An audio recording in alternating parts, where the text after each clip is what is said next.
Hello అందరికీ. బయట climate చూస్తే మనకు అనుకూలంగా అనిపించింది. సరేలే అని చెప్పి ఫోన్ ఆన్ చేస్తే ఎక్కడ చూసినా బజ్జీలు, బోండాలు, గారెలు, పకోడీలు ఇలాంటివే చూపిస్తున్నారు. ఆహా, ఇప్పుడు ఇలాంటి క్లైమేట్లో మన కడుపులోకి ఏదైనా వేడివేడిగా పడకపోతే మన ఆత్మరాముడు తృప్తి చెందడలే, ఇప్పుడు ఏదో ఒకటి చేసుకొని తినాలి అనే ఆలోచనతో వచ్చి చూస్తే శనగపిండి కనిపించింది. శనగపిండితో బజ్జీలు వేసుకుందామా, పకోడీలు వేసుకుందామా అని అనుకుంటే, సరేలే బజ్జీలు ఎప్పుడు తినేటే కదా, ఈసారి పకోడీ ట్రై చేద్దామని. ఈ విధంగా అయితే నేను ఎప్పుడూ చేయలేదు, కానీ నేను ఫస్ట్ టైం చేసినా పర్ఫెక్ట్గా వచ్చిందని అయితే చెప్తాను.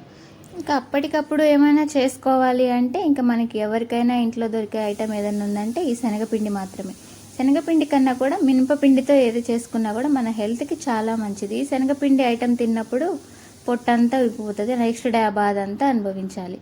ఈ రకంగా ఇష్టంగా వండుకొని తినడం ఎందుకు, ఈ బాధ అంతా ఫేస్ చేయడం ఎందుకు అని అనిపిస్తుంది. కానీ తినే నోరు, తిరిగే కాలు, ఆడే చెయ్యి ఆగదే. మన హెల్త్కి ఏదైతే మంచిది కాదో అసలు అదే మనకి భలే నచ్చుతుంది కదా. ఇలా నాలాగా ఇష్టంగా వండుకొని తిని నెక్స్ట్ డే ఆ బాధ అంతా అనుభవించే వాళ్ళు ఎంతమంది ఉన్నారో కామెంట్ చేయండి. అలాగే మన వీడియోస్ కానీ నచ్చితే ఛానల్ సబ్స్క్రైబ్ చేసుకొని ఒక లైక్ చేసి సపోర్ట్ చేసి వెళ్ళండి.